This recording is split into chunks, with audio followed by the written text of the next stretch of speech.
everybody, and welcome back to the channel. For today's video, I wanted to talk to you about how when you wake up to narcissism, it's a big pill to swallow.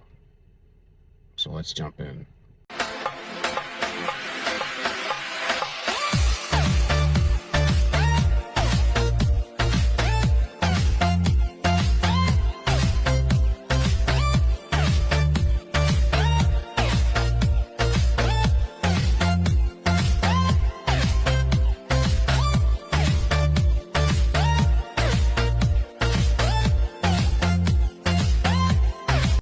So when you first awaken to narcissism, you get a title to this disorder or this personality disorder, and you put it together with whoever you're with. It makes a big difference, because before you might even would talk to people and try to help get them to understand. Maybe you'd be venting or something, but you're like, if you've been with somebody for a long time, for instance, and you're just having it hard, you may go to people that are close to you and you may talk to them, and they'll just kind of say that, oh, they're just a little crazy.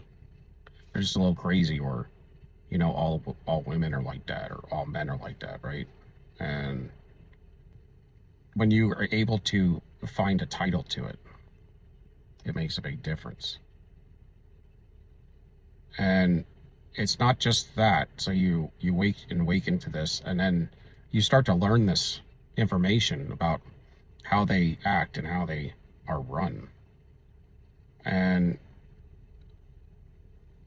it's not even just that they do bad things to you and stuff, but then when you find out on the other side of it, they actually mean to hurt you.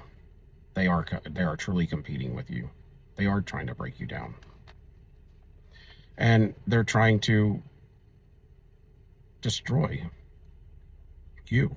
And you may have gotten on the subject of there's more going on spiritually in this situation.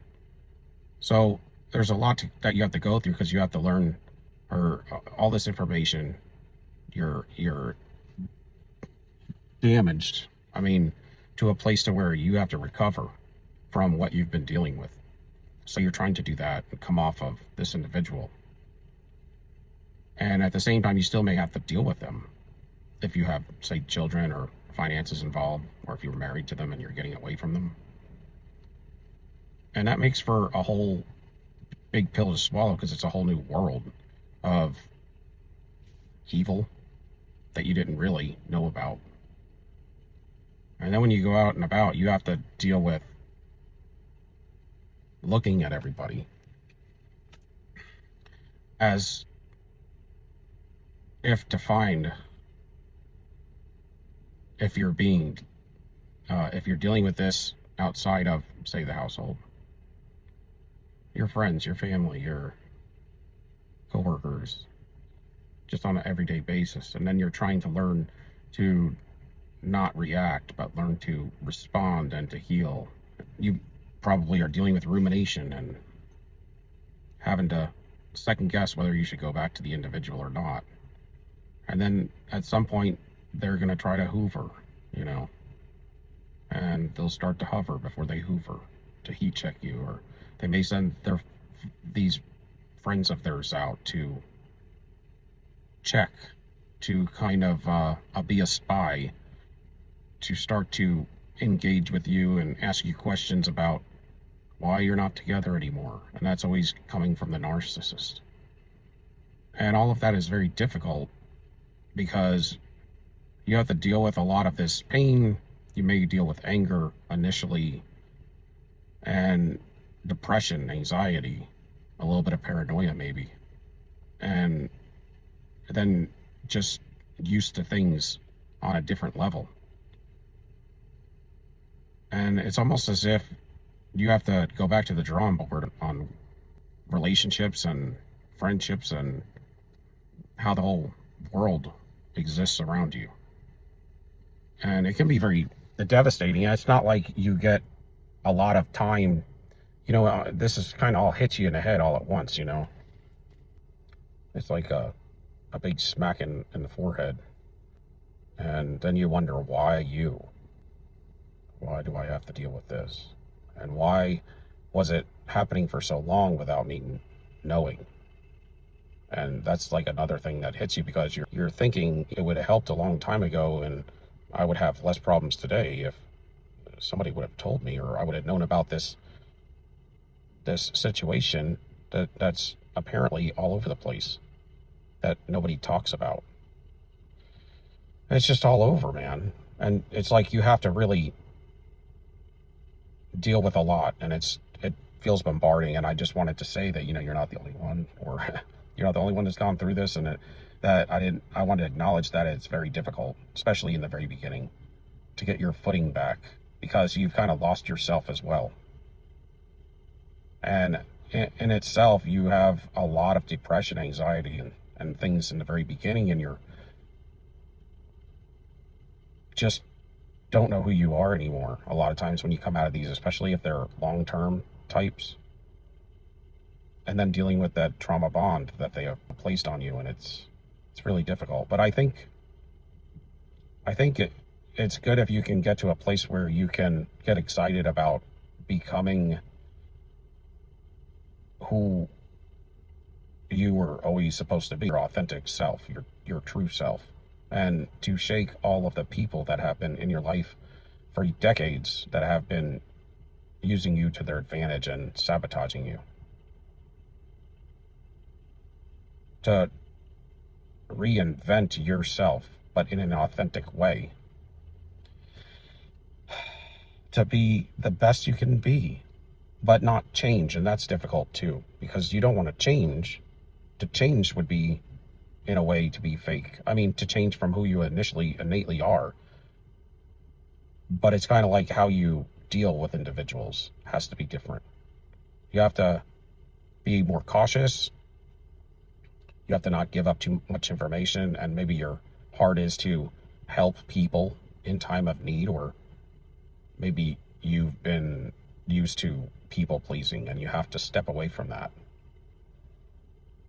And that kind of stuff is difficult, finding your way with that. And then you also look at everything.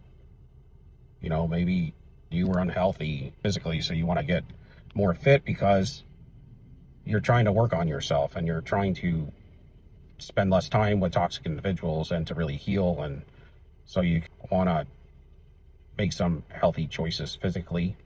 A lot of times this will increase you in all levels. You may get a lot more order in your life. Maybe you'll file things better in your closet, and things will be in a more orderly fashion. I've noticed that the closer you get with the Lord is the closer that you can come to healing and understanding that all healing comes through a relationship with Him, and everything comes together if you are, fervent in the measures of looking to Him. Even though there's tons of people in the world that give Christianity a bad name, you just can't look to anybody or out there. You just got to know what you know and follow through with your personal relationship, because you're never going to get good, you're not going to get, a lot of times, you're not going to get good people to look at as an example. And when you do that, a lot of times, it's unfortunate, but it is what it is. You get disappointed. Because a lot of people will fail in your sight, a lot of people will let you down, and a lot of people are faking. And they're using God's word for their advantage. And that's a lot of times why we get in predicaments that we're in, or, it just wakes you up to a whole another gamut of things. But the narcissist will continue to try to come back. And if that one can't get you, the one that you had, another one will. It could be one that has more seduction and maybe has more appeal to you. Because familiar spirits And monitoring spirits are able to know a lot about you. They stalk through other individuals, and I don't know if they jump in and out of people, but it sure seems like it sometimes. Nevertheless, there's a lot of people out there that are being used for the enemy's work, and they know how to size you up to send you what looks appealing, but it's not good for you. A lot of times, if you just focus a lot more on yourself, to heal, to love yourself, and to find a few good people that you can confide in, to build a support system, and to get into the Word more, and to exercise, and to get away from these bad constructs that have been in your life that maybe you've been lazy to. A lot of times when you're with toxic people, you're not really moved to do much. You're actually forced to stop and to not grow anymore, and to form bad habits from there.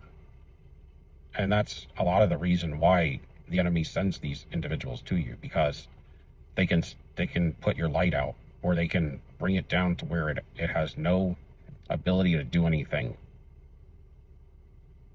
out and about in the world. But having true peace in your life is to really know the Lord and to have that relationship with Him.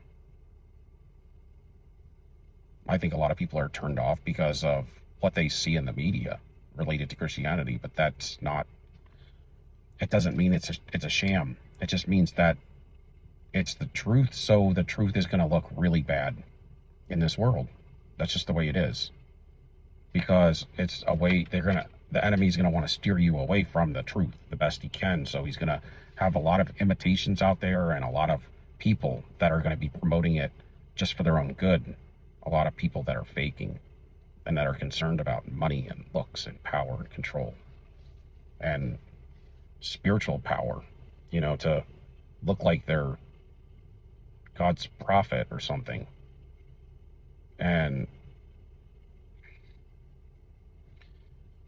you just got to be careful. If you always look to the Lord, and the fruits, right? The 9 fruits are what really describes Christ.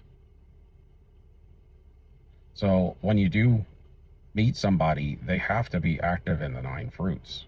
They have to be able to have those at bare minimum. You want to be equally yoked. And if there's one thing that you find out through all this, is unequally yoking is a horrible thing. And the narcissist is the worst element of it. But it's not good, because anytime you're with somebody in a relationship, you're going to have to share in their reaping. And you don't want them to always be below in a negative reaping state of mind and state of being. You don't want to always have to be propping your love partner up. But you want to grow with them with a unity. Because when you're with an individual and you're in the same household and you're in covenant, contract, and consent with them, you want to be able to love them. You want to be able to get loved by them and have peace with them and joy with them. To be able to invest and to have harmony. To grow, both with them and in your own independence, doing your own thing, because that's healthy too. To be able to be independent in a relationship, but still be in a joined relationship with somebody that has the same goals in mind and a vision built that's the same as yours. To be able to back each other up. To be able to give guidance and to be able to get guidance. To be able to confide in and know that it's okay, because this individual cares. They're not out to destroy, to injure, to hurt. You can confide in them, and you know that it will be legit. So you got to take your time when you come out of these forms of relationships, because it could take years to heal. But on your journey, you want to get excited about who you are going to become in your fruition. It says in the Word better is a thing in the end than a thing in the beginning, because hopefully you'll have growth and have grown from where you were since childhood. Being with a narcissist is unhealthy in each and every way, from any which way you look at it. They even says in the word to, when you meet your spouse, you're supposed to leave your family and join with that individual and become one with them, right? And the narcissist can't even break from their family. They can't even do that right. Then they're out cheating and lying and stealing and thieving, and you know that it's going to end again. You know that you can't tell them too much because they're going to use it against you. You can't invest in them, you can't confide in them, you can't grow with them, and you can't have vision with them. You can't have peace or joy with them because you know what your future looks rocky. It's rocky, and it could be a mudslide tomorrow, and everything could be destroyed. You can be continually abused or a victim of much worse. And it leaves you in states of anxiety, depression, paranoia. You can get in disease, in autoimmune issues, and all kinds of health issues. You won't be motivated to grow because you'll be too tired, and you won't feel motivated because of your positioning and who you're with. And if you never find a love partner, then just get fervent with the Lord and follow your life out with Him, because that's exciting in itself as well. To grow in your relationship with God is an amazing thing that has all good things come from that. You can get satisfied from just your relationship with the Lord, no doubt. But if you truly invest in the Lord, then He will give you the desires of your heart. A lot of times we compare our life to other people, and there's a lot of people that aren't good examples, and they're not trying. They don't put in the effort. So if you look at them and try to judge your relationship based on their efforts, there's so much more that you can give a lot of times. And it's hard. But it's conditioning. And you want it to have good conditioning in your life. Just like somebody who works out. They have to condition. So there's good conditioning and there's bad conditioning.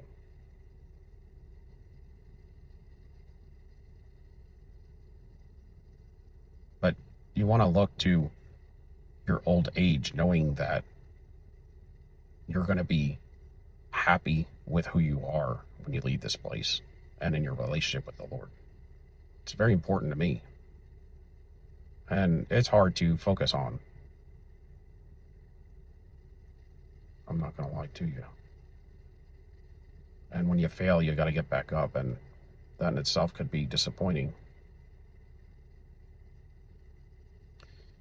But you got to renew your mind and renew your heart and not listen to those old voices or things that have been spoken upon your life when you were younger.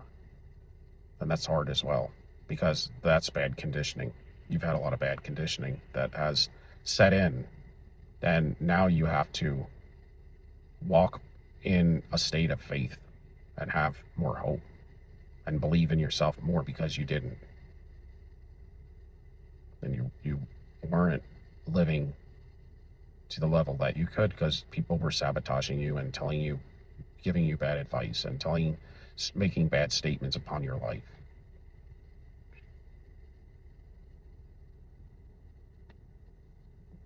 But you just have to be more careful and vigilant with who you talk with, who you speak with, your company that you keep, and things that you do.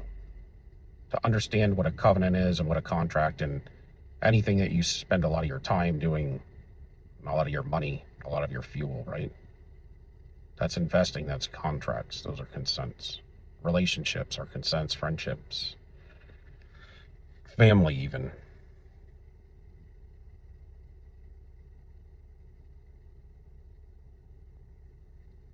So if you invest in the kingdom of God, then he will truly give you the desires of your heart. And when you leave from here, you will be confident and secure in your faith with him.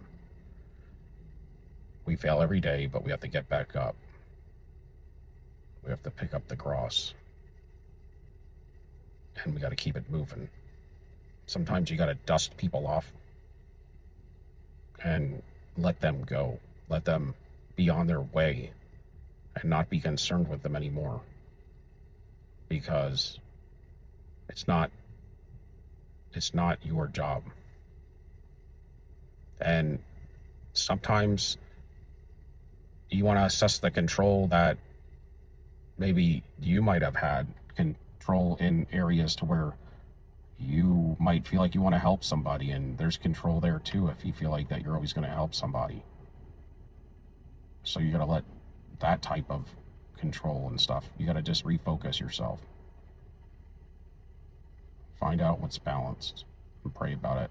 Meditate and read, and God will show you the way. Thank you for watching.